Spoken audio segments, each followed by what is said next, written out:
100%-এর মধ্যে 90% মানুষই এই মিডল ক্লাস ট্র্যাপের মধ্যে পড়ে। পয়সা সম্বন্ধে সঠিক জ্ঞান বা সঠিক জ্ঞান বা পয়সা ম্যানেজ করার যে পদ্ধতি, সেগুলো যদি আমাদের জানা না থাকে, তাহলে আমরা এই মিডল ক্লাস ট্র্যাপের মধ্যে পড়বই। তো আজকে আমি কীভাবে নিজেকে আমরা মিডল ক্লাস ট্র্যাপ থেকে বাঁচাবো সেই নিয়েই ভিডিও নিয়ে এসেছি। হ্যালো ফ্রেন্ডস, আমি শান্তনা, আমি একজন ডিজিটাল এন্টারপ্রেনার। তো ভিডিও শুরু করার আগে যারা আমার চ্যানেলটা সাবস্ক্রাইব করেনি, অবশ্যই আমার চ্যানেলটা সাবস্ক্রাইব করে নিন এবং সঙ্গে থাকা বেল আইকন ক্লিক করে নিন, যাতে নেক্সট ভিডিও নোটিফিকেশান সকলের প্রথমে পেয়ে যান। তো ফ্রেন্ডস, এবার ভিডিওটা শুরু করা যাক। আজকে আমি দ্য অটোমেটিক মিলিনিয়ার বুকের অথর ডেভিড বেচের লেখা এই বইটাতে উনি জানিয়েছেন কীভাবে আমরা মানিকে ম্যানেজ করব এবং সেই মানি কীভাবে আমরা মিডল ক্লাস ট্র্যাপ থেকে নিজেদেরকে বাঁচাবো। তো উনি প্রথম থেকেই ফাইন্যান্সিয়াল অ্যাডভাইজার ছিলেন। 20 বছর থেকেই তিনি শুরু করে দেন তার কেরিয়ার, এবং উনি তাদেরকেই দিতেন তার ফাইন্যান্সিয়াল নলেজ, যারা হচ্ছিল 40 থেকে 50 বছরের মধ্যে।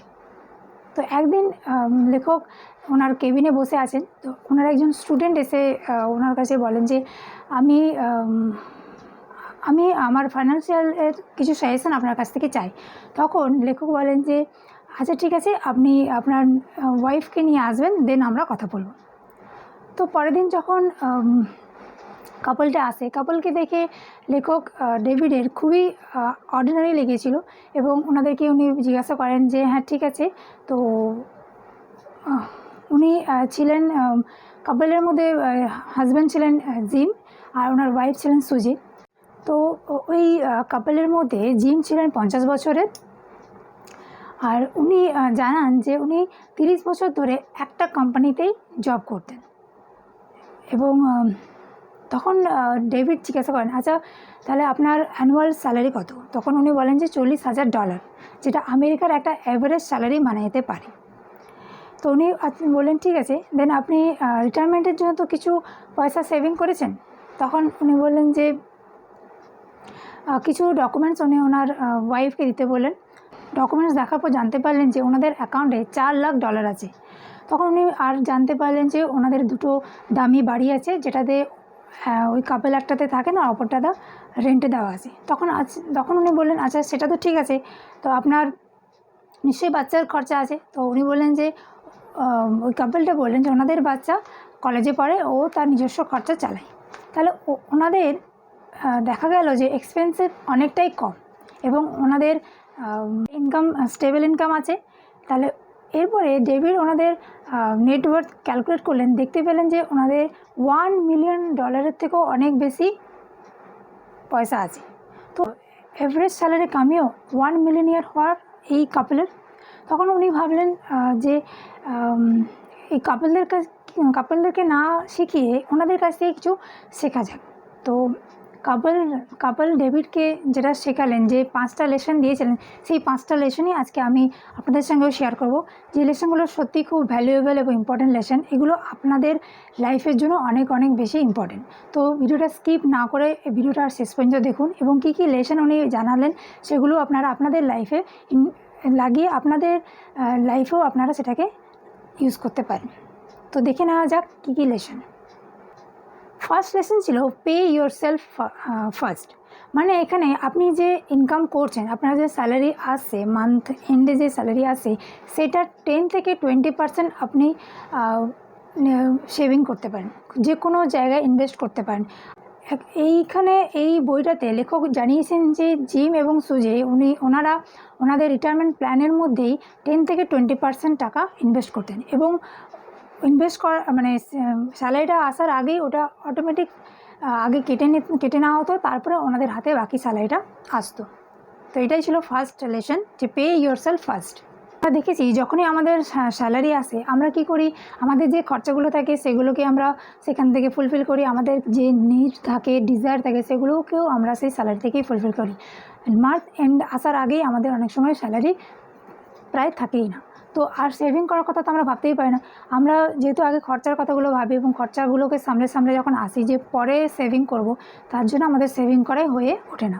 তো ওনারা বললেন যে ফার্স্টেই সেভিং করে নিতে হবে, দেন তারপরে আমাদের যে খরচাগুলো আছে, যে এক্সপেন্সেসগুলো আছে, যে ডিজায়ারগুলো, নিডসগুলো আছে, সেগুলো ফুলফিল করতে, সেই হিসেবে সেই টাকাটাকে ওইগুলোতে কাজে লাগাতে হবে।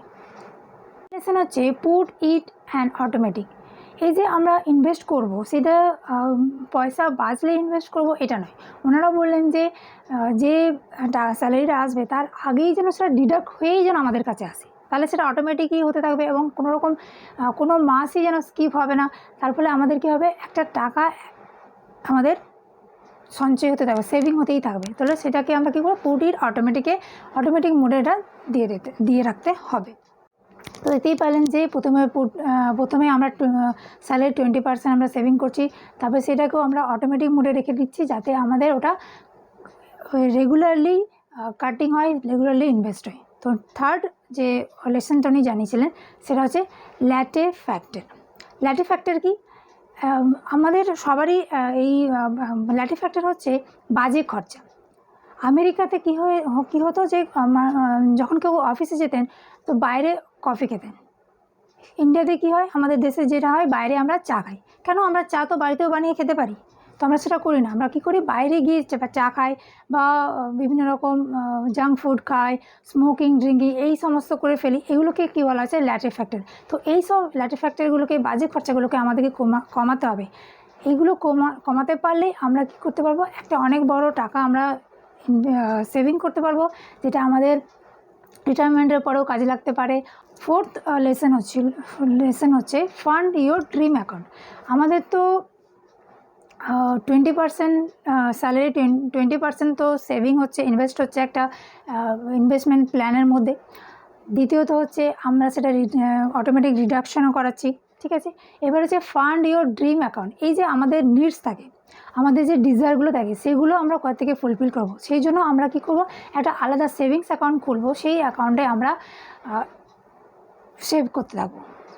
তাহলে কী হবে, যখন আমাদের কিছু কিনতে ইচ্ছা করবে, সেটা আমরা ইএমআই দিয়ে না কিনে বা লোন নিয়ে না কিনে, সেভিং করা টাকার থেকে যদি আমরা কিনি, সেটা কেনার সময় আমাদের যে খুশিটা অনুভব হবে, সত্যি লোন নিয়ে কোনো জিনিস কেনা বা ইএমআই থেকে কোনো জিনিস কেনা, সেটাতে যে আনন্দ আছে, আর যেটা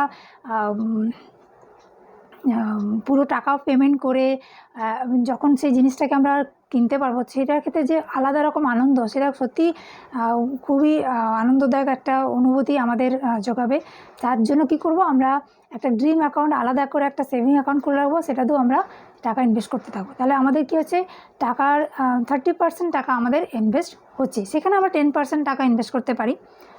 অ্যাকাউন্টের টাকাটা আমরা অনেক রকম কাজে লাগাতে পারি, কোনো ডিজায়ার ফুলফিল করার জন্য করতে পারি, অথবা যদি আমাদেরকে জব থেকে ছাঁটাই করা হয়, ফায়ার্ড করা হয়, সেক্ষেত্রেও আমরা সেই এক বছরের একটা অ্যামাউন্ট থাকবে, যেটা আমরা কোনো নতুন কিছু বিজনেস শুরু করতে পারি, বা আমরা কোথাও ভ্যাকেশনে ঘুরতে যেতে পারি, এরকম বিভিন্ন রকম কাজ আমরা করতে পারি। তো 5 নাম্বার বা লাস্ট যে লেসনটা উনি বলেন, সেটা হচ্ছে বাই অ্যাসেটস। আমরা লেখক এখানে ওনাদের কাপলদের প্রথমেই বলেছিলেন যে দুটো বাড়ি ছিল, বাড়ির মধ্যে একটা বাড়িতে ওনারা থাকতেন, দ্বিতীয় বাড়িটা রেন্টে দেওয়া হয়েছিল। বাড়ি রেন্টে দিলে ওখান থেকে অনেক রকম সুবিধা পাওয়া যায়, কারণ প্রত্যেক বছর বাড়ির রেন্ট বাড়বে, একটা রেন্টাল ইনকামও আসবে। তারপরে কি হচ্ছে, বাড়ি হচ্ছে এমন একটা অ্যাসেট যেখান থেকে আমাদের কন্টিনিউয়াসলি ইনকাম আসবেই। তো আমরা এমন জায়গাতে টাকা ইনভেস্ট করব, অ্যাসেট কিনে রাখবো, রিয়েল এস্টেটও করতে পারি, অথবা আমাদের কোনো বাড়ি থাকে সেটাকে আমরা রেন্টালে দিতে পারি, ঠিক আছে। তো এই রকমভাবে আমরা আমাদের টাকাটাকে বিভিন্ন রকমভাবে ইউটিলাইজ করতে পারবো, এবং এই যে মিডল ক্লাস ট্র্যাপ যেটা হয়, সেখান থেকে আমরা নিজেদেরকে বাঁচাতে পারবো, এবং একটা হেলদি লাইফ আমরা কাটাতে পারবো। তো ফ্রেন্ডস, এই লেখক ওনার দ্য অটোমেটিক মিলিনিয়ার বুকে যে কাপেলের কাছ থেকে লেসন পেয়েছেন, সেই লেসনটাই আমি আপনাদের সাথেও শেয়ার করলাম। তো ভিডিওটা ভালো লাগলে অবশ্যই লাইক করবেন, কমেন্ট করবেন, শেয়ার করবেন। আর চ্যানেলটা যদি না সাবস্ক্রাইব করা থাকে, তাহলে চ্যানেলটা অবশ্যই সাবস্ক্রাইব করে নেবেন, এবং সঙ্গে থাকা বেল আইকন ক্লিক করে রাখবেন, যাতে নেক্সট নোটিফিকেশান সকলের প্রথমে পেয়ে যান। Thank you, by.